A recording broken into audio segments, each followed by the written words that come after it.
Welcome back to another episode of Out of Home Insider. In case you missed last week, look back with Ravi Patel, founder of Streamr AI. They are a supply path optimization company. You're going to learn a lot about how Swim and specifically the practice of SPO is being implemented on the DSP and the SSP side. So go back and check that out. Looking ahead to next week, we have Jeremy Sunny from Twitter, from LinkedIn fame. He is a favorite character if you're a follower of Jeremy on those platforms. He's also the founder of Daypart.ai, which is a DSP, and we'll talk about how they have moved through the DSP evolution to AI media buying and now some really interesting work in the B2B ABM space. So make sure to be subscribed so you don't miss that conversation. There are only 6 weeks left until the Placer AI Discover event on December 10th at Chelsea Pier in New York City.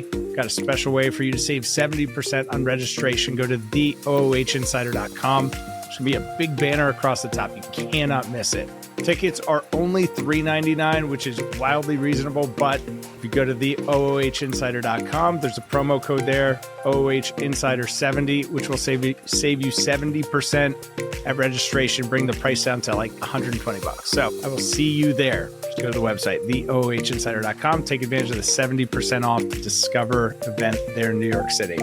Now for today's conversation with Jonathan Moffie, founder of Streamr AI, an AI platform that is unlocking the ever-precious long-tail demand for CTV publishers. Jonathan, welcome to the show. Hey, Tim, great to be here. It's going to be a good conversation. I've been really impressed with the platform. You're working with a network that's near and dear to my heart, Reach TV. But what's unique about Streamr, I think, is that it's really kind of more of a show than tell. Are you cool with could we do a live demo episode? Would that be okay with you? We do it live. That's what we do. Every sales pitch, everyone knows we're doing it live. So let's get into it. Let's do it. I love it. I love when we can do a live demo because the product works. Yeah, exactly. So we launched in beta back in March. And basically, we wanted to build the easiest way to advertise on streaming TV, leveraging Gen AI for the creatives and AI-powered campaign setup. So let's just get into it. A fan favorite, we have Nobu Malibu out here. You just search for your business or enter the URL. You hit Generate Ad with AI, and in a few seconds. So for the listening audience, we're actually on Streamr.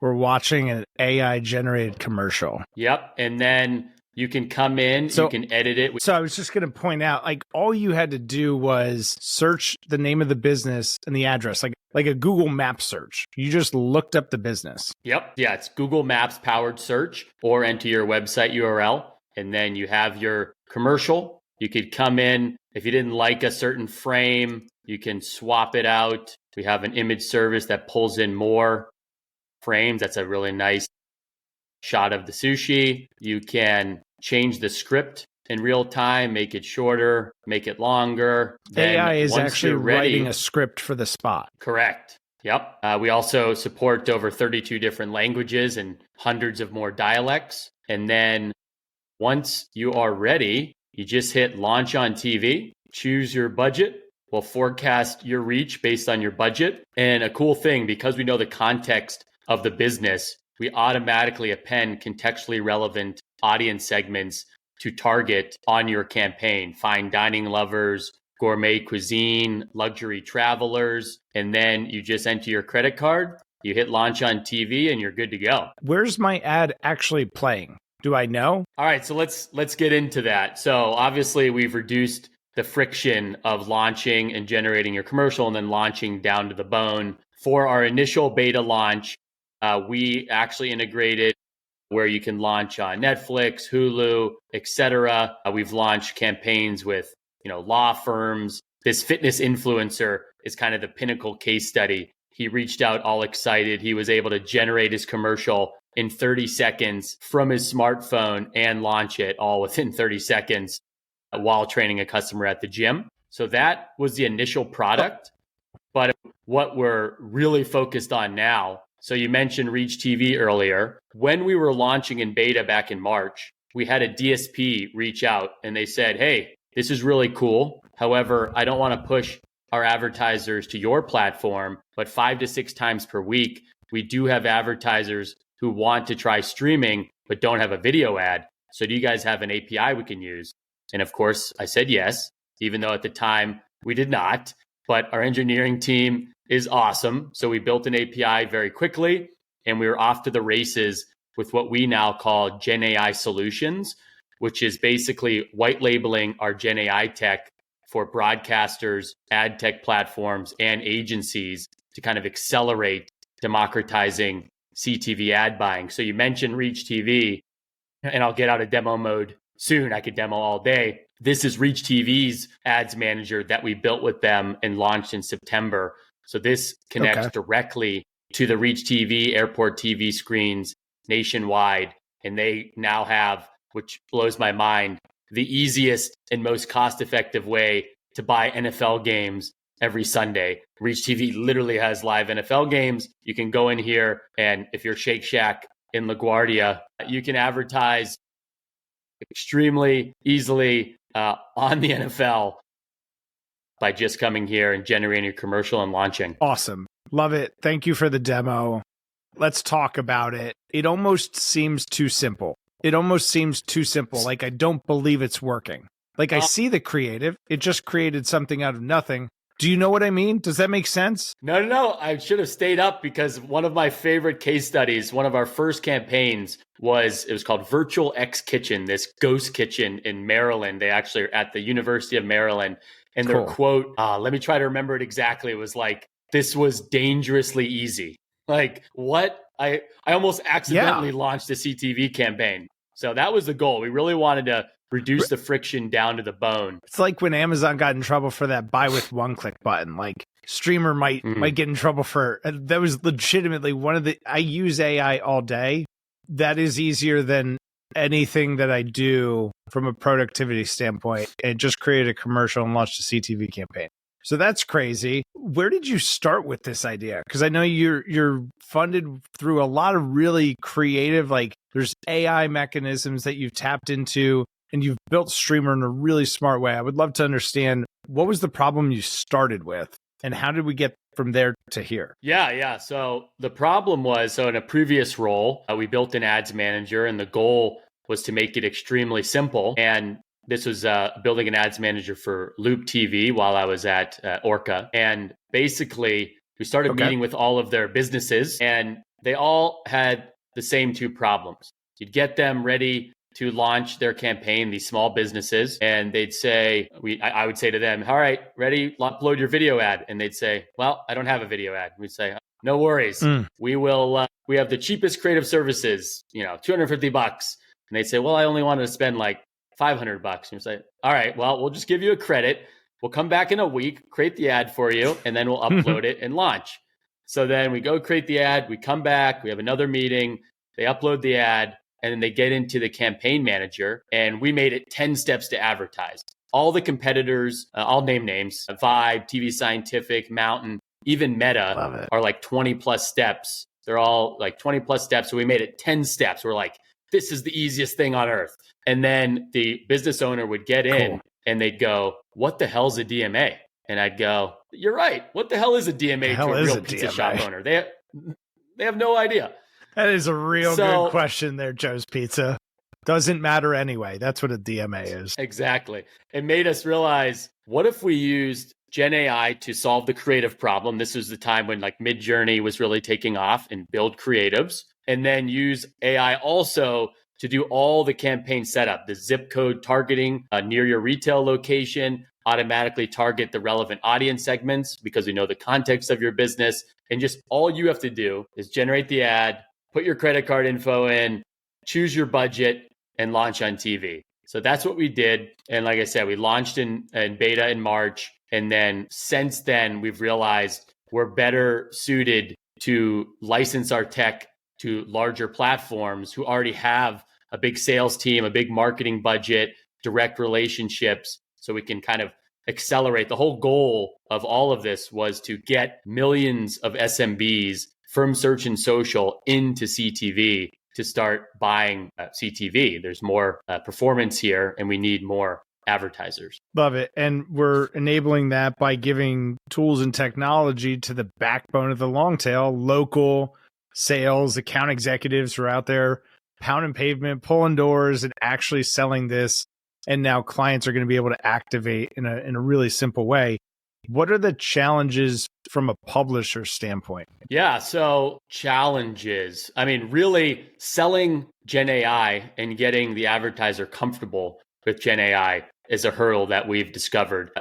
It's scary. It's like you said, we've almost made it scary how easy it is. They're like, it can't be real. It can't actually be going on TV. It's too easy. So getting past that hurdle and showing them the results, and that's why we have really awesome ROAS, return on ad spend powered reporting that the customer gets. And we show them, so we'll automatically add a branded QR code to every creative. We'll show them QR code scans in the reporting. We have a IP address tracking pixel that they can add to their website, and we'll show them site visitors that have been driven as a result. We show them the zip code level performance, the channel level performance, and we make sure they're really comfortable with the metrics. It's extremely important. At the end of the day, you want to drive more ROAS for your business than you spent on the campaign if you're a small business owner. So that's kind of obviously the goal. Mission critical. So really, it sounds like full funnel measurement, zip level lift. We can look at kind of top of funnel. We can look at website visits as kind of a middle funnel metric, and QR scans as really that bottom funnel. We know not everyone's going to scan it, but it's representative of a greater population of an action taking place. So that sounds pretty powerful for any advertiser. We see some premium publishers on here, Netflix, Hulu. How are those sorts of pubs being incorporated into this whole ecosystem? Our initial product, Streamr AI, we still do run campaigns. We have some law firms and a couple coffee shops and car dealerships that really have seen great results. So they have always on budgets, but it's not our priority. Our priority is licensing our Gen AI tech like Reach TV. Just a few months ago, we launched Stir, the fast service, their own Gen AI powered ads manager. And we have a few really interesting launches coming up in November.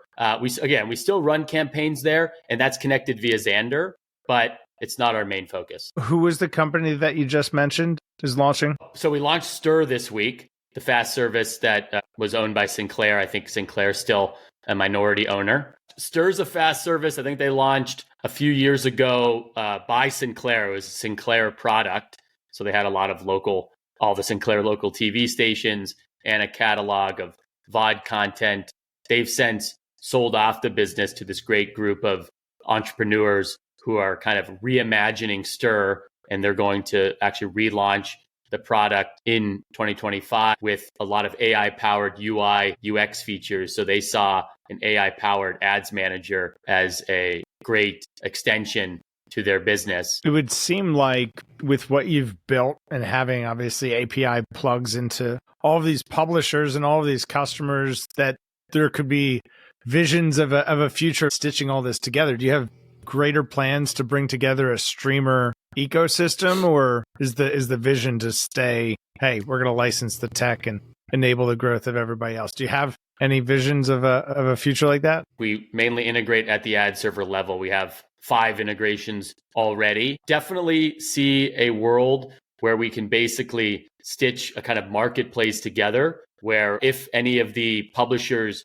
that have their own Gen AI powered ads manager need like a campaign extension, they can't fulfill all the impressions for a campaign, they might have a preferential extension with another publisher on the platform. So definitely in the works, but right now we're so laser focused on launching these new customers. And we just rolled out 2 weeks ago, Gen AI 2.0. So our creatives, the one that you saw, we just demoed, actually already got a lot better. And you can actually demo that for yourself. We like to make things free and frictionless at streamr.ai/pro. And yeah, the creative is already significantly better. So that's 2.0. 2.0 is out. We showed everyone 1.0 in the beginning. We're going to make sure that everyone has a link to 2.0 so you can play with it. And if for no other reason than like to be playing with AI, to see what it's capable of. And if you haven't yet started to, this is a great place to start. Something that I did was I was doing I was using Streamr to build creatives for car dealerships that I used to manage as an account manager at an agency. I used to have to do TV shoots for them. So it was really cool to see how quickly AI was able to generate a creative that was mostly good enough. Like, is it a $5,000 TV shoot? No, but also we didn't need to spend $5,000 on a TV shoot, and we could just put that towards working media. How about that? How about that idea? So I think that what you're working on is a really important problem to solve. Thank you for working on it. Thank you for helping us to connect some of the place-based digital out of home, that CTV convergence that we've talked a lot about here. Jonathan, if folks do want to learn more, I know we've talked about it, Streamr.ai. It's STREAMR.ai.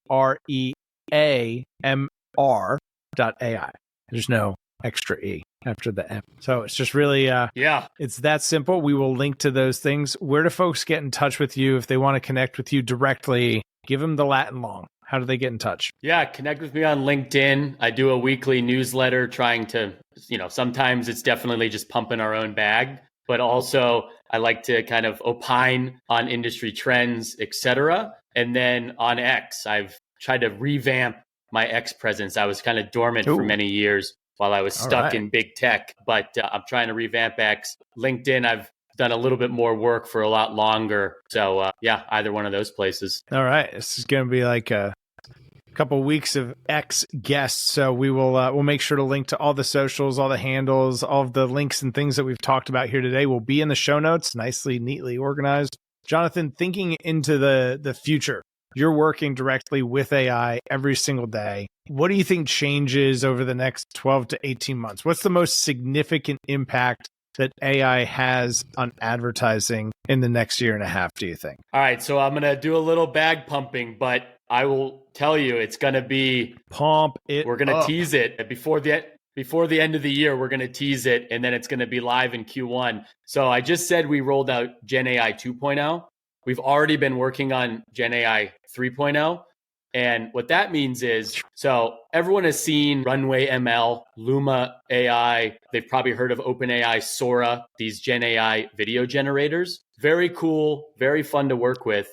The reality is they're kind of like too surreal. Like you just want a commercial for your car dealership, as you said. You don't need the car to be flying out of space with like dogs and cats raining from the sky. So we've actually been working with them, these different partners with early API access, to make real business commercials with Gen AI video models. Wow. And our next iteration of our creative is going to include that. And as you said earlier, it's not a $1,000 commercial. This next version will be. It's going to be worth just as much as doing a shoot. It's really going to be generative. That's pretty incredible. Something that might be a little bit in the weeds for some of the listeners, but indulge us here because I'm curious. How are you solving for the challenge of the uncanny valley? And for folks that don't know what that is, that's the whole emotion that you had watching the Polar Express, where they didn't quite feel human, but also there was something off about it. That's that feeling. That's that kind of primal instinct. How are you solving for that in Gen 3? The main thing we've been doing working with these models is actually paring back what they're doing, simplifying things. Like, interesting. If it's a coffee shop, you just want the coffee to steam and you want to show a motion of people coming in and out. But we avoid we're still avoiding fingers and little things that do trip up AI. So we're purposefully avoiding things that we know are kind of AI gotchas. And we're just making subtle changes to make it a real kind of live video, not insane, rockets in outer space coffee shop, just a regular coffee shop. Right. You could see yourself going into in busy Manhattan. Good enough versus some sort of theatrical production that is built in outer space. Love it. Real. It makes a ton of sense. Like real commercial. Real. Just a real commercial. I think that's cool. I'm excited to play with 2.0. It'll be linked in the show notes so that you can too, and we will be subscribed for 3.0. Looking forward to that. Jonathan, we're going to take a quick break and then we'll be back with a little bit of news. If you're listening to this and thinking, I need that, I need what Streamr AI has, I want to unlock the long tail, I want to create my own self-serve ad buying experience to give access to local, small, medium-sized businesses, tier 2 and tier 3 agencies. If you want to unlock the long-tail demand for your digital out-of-home network, visit sellmoredo.com. sellmoredooh.com. There you'll be able to book time with myself and my team. You'll answer a couple of questions about your network, and we will get you started on your journey to working with Streamr AI, Jonathan and his team. Visit sellmoredo.com. If you're ready to unlock the long tail for your scaled digital out-of-home network, that's the place to go. That's the first step to take. sellmoredooh.com, and we will get you started today. Now, back to the show. And we're back. We're talking with Jonathan Moffie. He's the founder of Streamr AI. They are unlocking long-tail demand for CTV publishers. So we thought we'd talk a little bit of CTV news. The IAB is rolling out what they're calling ad format idle. And it's what it sounds like, an American Idol style roadshow to establish CTV measurement standards. What do you think of that? Good, bad, hard? Seems challenging. What's your take? It's certainly hard, but we are very excited about the ad format innovations going on in the space. So obviously, we are fully focused on Gen AI, proper mid-roll, full screen commercials. However, we've already had a lot of great conversations with folks like Reach TV. They have like an always on L bar where mainly it's editorial content, like a sports ticker. Scores, stock tickers, etc. Guess what also can satisfy a lot of L bar demand? Gen AI demand. So we are talking to them about, bringing on more SMBs into the new L bar formats, squeeze backs, etc. So look for more ad formats coming from Streamr in 2025 as well. Love that. Part of the focus of the ad format idle roadshow is to do exactly that. Set standards. How do we describe the new types of CTV ad formats within the bid stream? Love it. Looking forward to more on that. And the second piece is out of Ad Exchanger. It's incredibly relevant to the entirety of today's conversation. That is 25% of CTV is only available with linear TV. Two impacts on CTV buying. Blurs the lines between linear and CTV. Is it really CTV yet? I don't know. Potentially limits some of that transition and really slows programmatic adoption, which are two of the things that the consumer is solving for specifically. Or how do you feel hearing that 25% of CTV only available with linear TV, considering your mission? So the linear opportunity is huge, and all the linear guys that are in our sales pipeline, you know who you are. Let's close these deals. These guys are not moving fast enough. Let's close these deals. I think linear is an amazing opportunity because they have these great regional sales teams that we're looking to arm with Gen AI, with self-serve, and then they can actually take an SMB commercial and run it on their linear channels and their fast service or their fast channels that they have. So we're having active talks with everyone you could imagine in the linear space, and we want to add this as an incremental revenue line for them. We're close. You guys know who you are. Let's close those deals. What do we need to do? Steak dinners? What do we need? Close those deals. Come on. I mean, the creative is solved. The self-service is so easy. It's scary. I don't know what else you need to hear, but you've listened to the end. So thank you. Thanks for tuning in. Jonathan, thank you for being here. It's been an insightful conversation. We're really excited about the rapid advances of AI, how it's influencing media, and we're excited to stay subscribed to your story. Thanks for having me. Absolutely. And if you found this episode to be helpful, please share it with someone who could benefit. As always, make sure to smash that subscribe button. See you next time.